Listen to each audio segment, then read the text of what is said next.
Halo, halo. Hari ini sepertinya singkat saja. Aku mau mereview Mahakarya Lila S. Chudori. Nggak tahu ya pronounce-nya benar apa nggak, maaf. Singkatnya, setelah baca buku ini aku tuh akhirnya nyadar bahwa ternyata selama ini bukan minat bacaku yang menurun, tapi bacaanku aja yang kurang. I'm not gonna say kurang berkualitas, tapi mungkin kurang cocok aja sama minatku. Karena dulu aku tuh mulai SMP adalah penggemar novel. Sebenarnya nggak yang nggak yang gemar banget karena secara kemampuan kayak atau ability, bukan ability sih, kelihayan untuk membaca aku tuh masih kurang gitu. Kayak aku nggak bisa baca secepat teman-teman aku yang novel tuh bisa beberapa hari doang langsung habis gitu. Aku nggak yang kayak gitu. Aku tipe yang slow reader. Nah, sorry kalau keganggu sama ini karena emang lagi kurang enak badan, makanya kurang enak badan makanya di kampus aku dengan outfit berjaket seperti ini. Oke, okay. Apa tadi? Oh iya, bukan minat bacaku yang menurun, tapi bacaannya yang kurang bikin kurang atraktif lah gitu. Karena ketika aku baca ini adalah novel dari Lila, judulnya Laut Bercerita. Pasti banyak banget yang udah tahu. Um, Ketika aku baca ini, aku tuh bisa muncul gitu drive yang kayak dulu ketika SMP kayak lanjutan ceritanya apa gitu. Itu tuh bisa muncul. Sedangkan beberapa bulan yang lalu aku juga udah apa ya mencoba untuk menumbuhkan minat baca kan. Aku baca novel juga, tapi novelnya nggak terlalu terkenal, nggak terlalu bagus ratingnya mungkin gitu. Makanya ketika aku baca aku masih ada yang kayak "Hmm, kapan ya ini selesainya gitu, masih gitu, masih kurang apa ya, kurang kurang adiktif gitu loh di aku gitu. Tapi beda ketika baca ini, aku tuh mulainya kan di minggu-minggu terakhir UTS ya. Aku tuh mikir, oke, minggu-minggu terakhir UTS aku akan ya biasanya kalau di awal-awal novel atau awal-awal film tuh kan masih masih ya udahlah nonton hanya untuk nonton aja gitu atau baca hanya untuk baca aja. Terus ketika udah tengah-tengah biasanya itu mulai muncul godaan-godaan setan yang kayak aku harus cepet nih khatamin, aku harus tahu cerita lanjutannya apa gitu. Dan aku udah prediksi um, setelah UTS aku udah mulai sedikit tugasnya dan aku bisa menikmati ketika ada drive itu untuk ngebaca terus-terusan. Dan ternyata setelah UTS malah tugasnya makin banyak. Dan aku beneran ternyata aku bersandingan dengan drive yang kayak aku ini apa lanjutan ceritanya dan ya seperti itulah. Jadi benar-benar novel ini tuh membuktikan kepada aku bahwa kualitas bacaan kamu juga atau jenis bacaan kamu juga menentukan ternyata minat baca kamu gitu, minat baca aku lebih tepatnya gitu. Terus sekurang-kurang literasi apa aku ini sampai ngira bahwa buku Laut Bercerita itu adalah novel romance.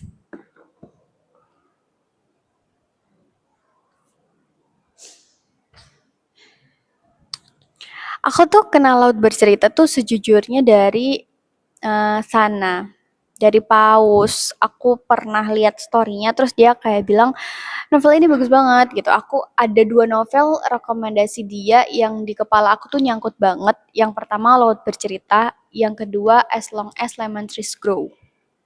Nah, aku baru keturutan nih baca yang Laut Bercerita ini.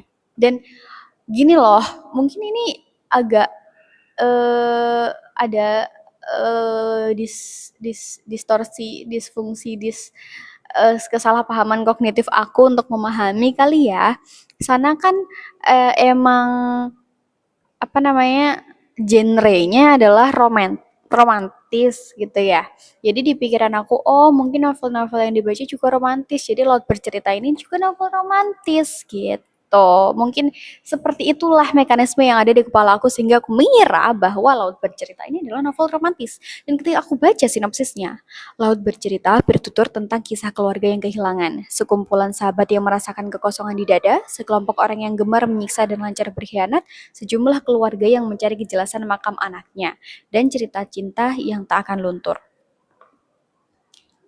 Aku nggak ada pikiran sama sekali untuk ini tuh novel yang tragis gitu loh. Tidak ada bayangan novel tragis itu tidak ada. Kalau di K-drama tuh nggak ada istilahnya K-trauma, novel trauma tuh nggak ada di bayanganku kayak ya udah novel romantis kali ya gitu. Jadi aku baca deh. Apalagi aku emang suka genre romance sih. Gitu. Emang lagi pengen baca genre romance gitu. Tapi ternyata oh my god, jauh jauh di atas. Ternyata bukan tentang romance, ini adalah tentang tragedi eh apa tuh namanya? Aku mau nyebut tahun tapi takut salah. 98 nggak sih? Yang beberapa orang menghilang yang sampai sekarang kayaknya belum belum ketemu. Sekarang beneran sekarang tuh belum ketemu dan aku juga belajar dari novel ini aku baca khususnya di bagian ucapan terima kasih itu aku akhirnya ini pada dasarnya memang aku nggak terlalu ngikutin politik ya. Terus ketika aku baca novel ini, ternyata ini tuh kayak side story-nya isu politik gitu. Jadi ada isu politik yang lagi rame kan di Indonesia. Sorry. Ada isu politik yang lagi rame di Indonesia tahun 98-an. Terus abis itu ini adalah novel yang menceritakan tentang bukan side story sih sebenarnya lebih ke perspektif gitu ya. Perspektif beberapa pihak atau perspektif satu pihak yang ada di tragedi itu gitu. Kalau ini ngomongin tragedi penculikan orang-orang yang uh, menurut negara mereka itu termasuk ke dalam komunis bukan.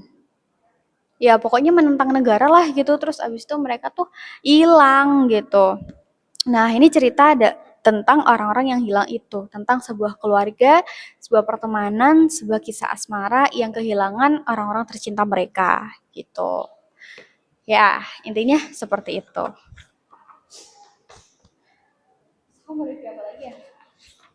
Nah, oh ya, satu hal penting yang aku ketahui, bukan gimana ya, satu apakah aku harus bilang itu hal penting? Tapi intinya kayak satu pelajaran penting yang aku dapat dari novel ini, bukan dari ceritanya, tapi lebih ke dari proses pembuatannya.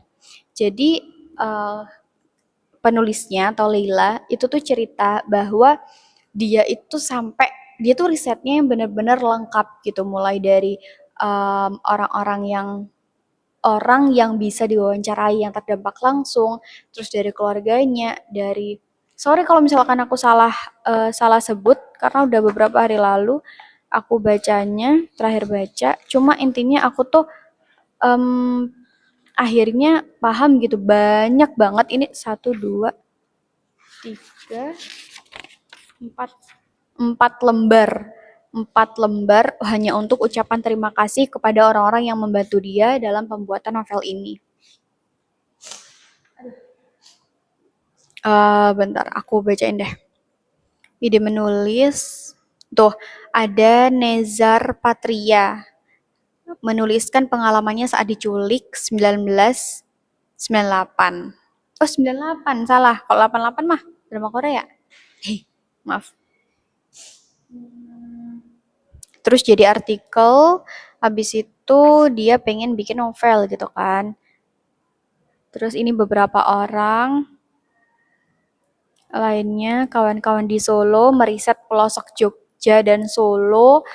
Habis itu dokter bahkan yang memperkenalkan dunia kedokteran akhirnya di novel ini tuh ada sosok peran dokter yang hidup gitu karena dia udah riset lah ini gitu. Terus dia juga ngasih novel ini ke beberapa orang untuk dikasih review terus disunting. Aku benar-benar aku sangat menghargai evaluasi sih. Jadi walaupun aku sendiri, jadi menurutku ini ketika aku ngelihat ada orang yang udah bikin satu karya utuh, terus abis itu dia berani gitu untuk minta kritikan orang dan dia mau untuk dikritik, mau untuk diperbaiki, mau untuk memperbaiki, itu menurutku adalah sesuatu yang luar biasa karena dia aku kayaknya masih masih kurang gitu. Aku masih kurang bisa untuk eh aku masih kurang bisa untuk membiasakan menerima kritikan. Ya, kita belajar pelan-pelan. Terus ada beberapa buku yang jadi referensi dia.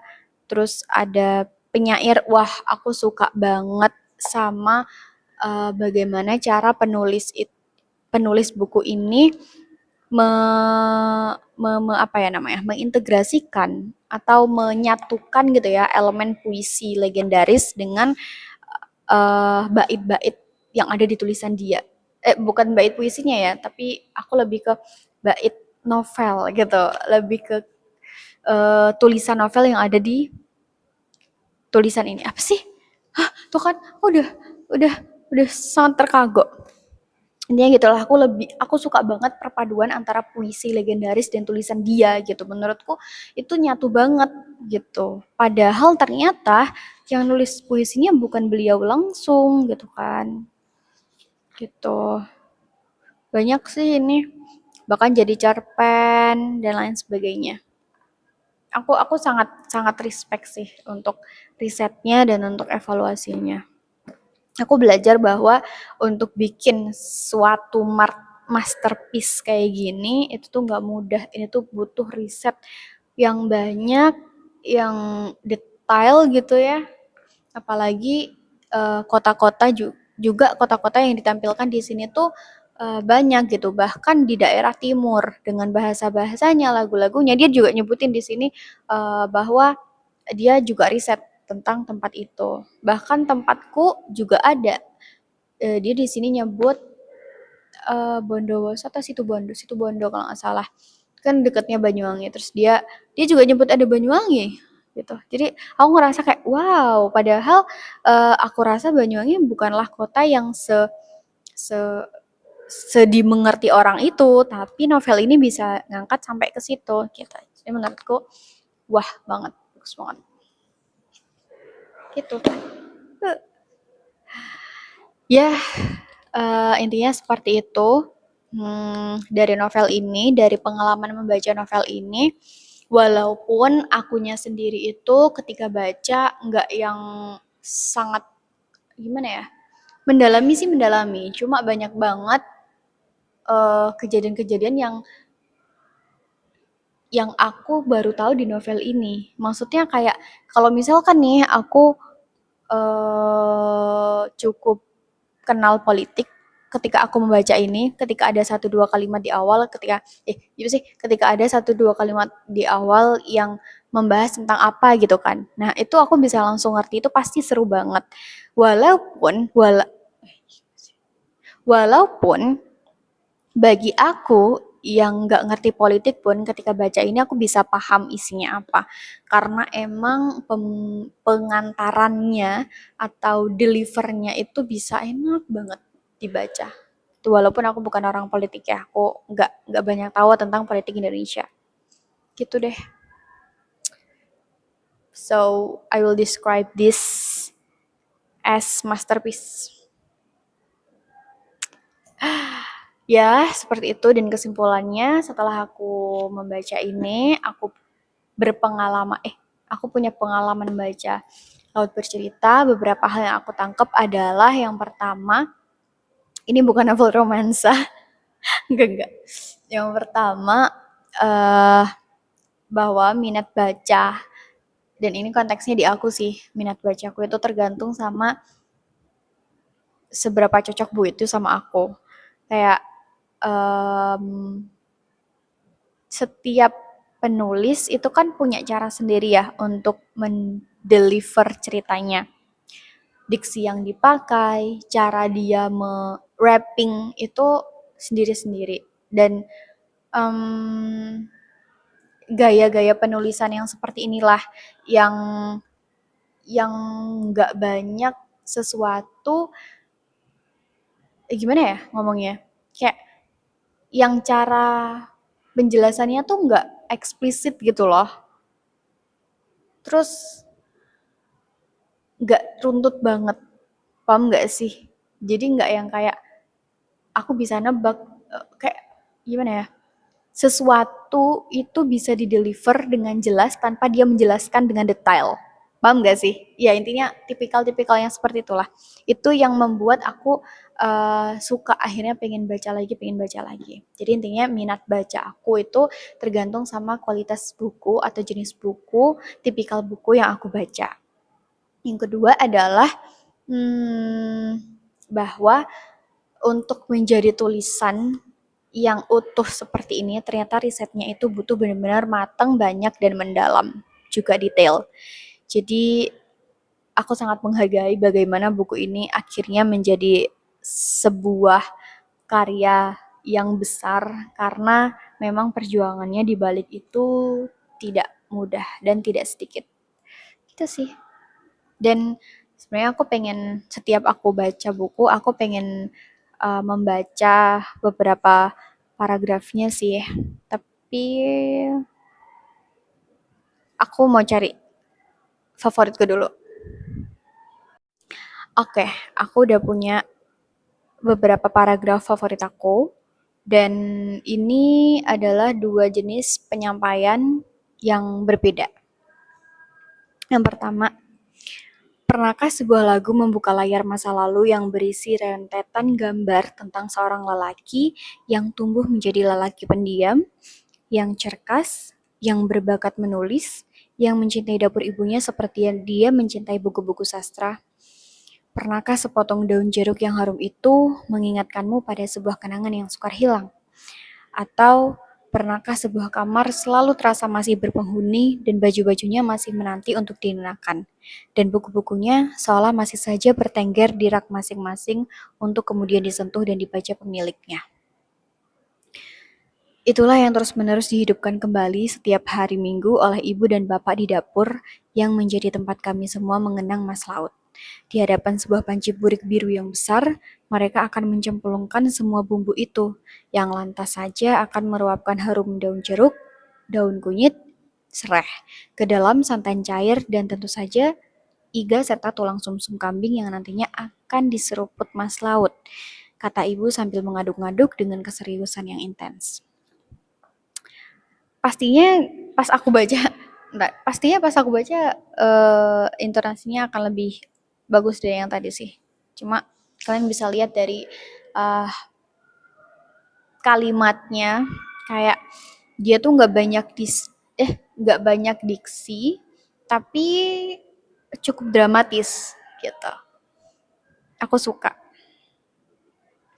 Terus satu lagi, ini sebetulnya paragraf yang biasa aja sebenarnya.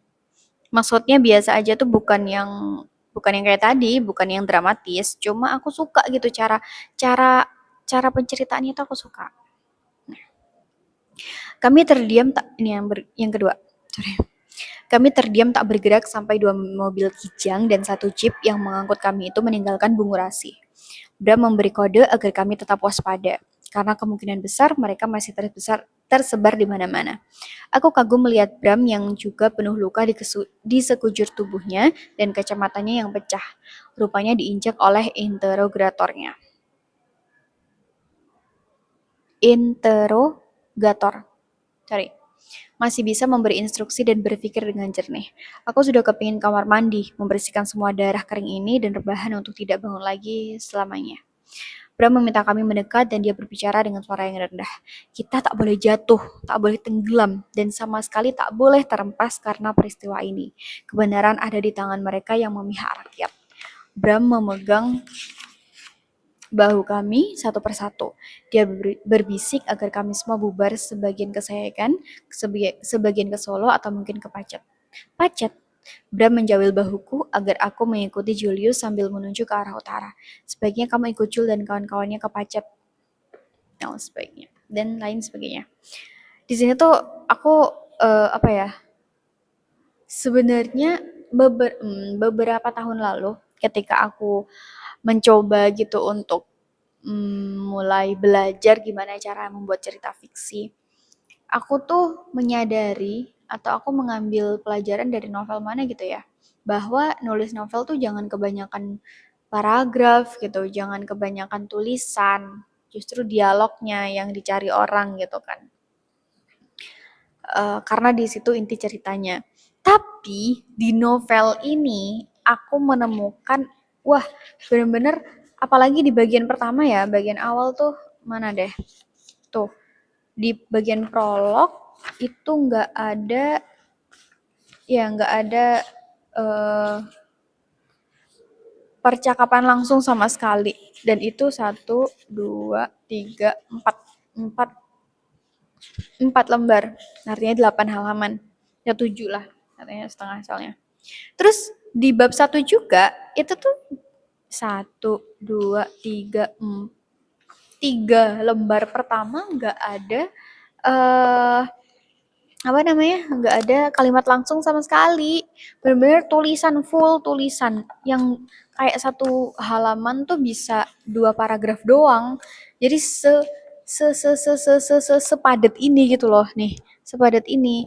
Padahal di pikiranku nih kemarin-kemarin bahwa jangan terlalu banyak tulisan, nanti orang bosen gitu, tapi novel ini membantah semuanya.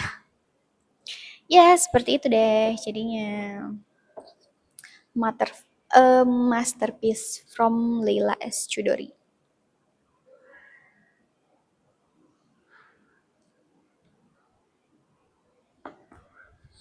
Ya, apa lagi ya?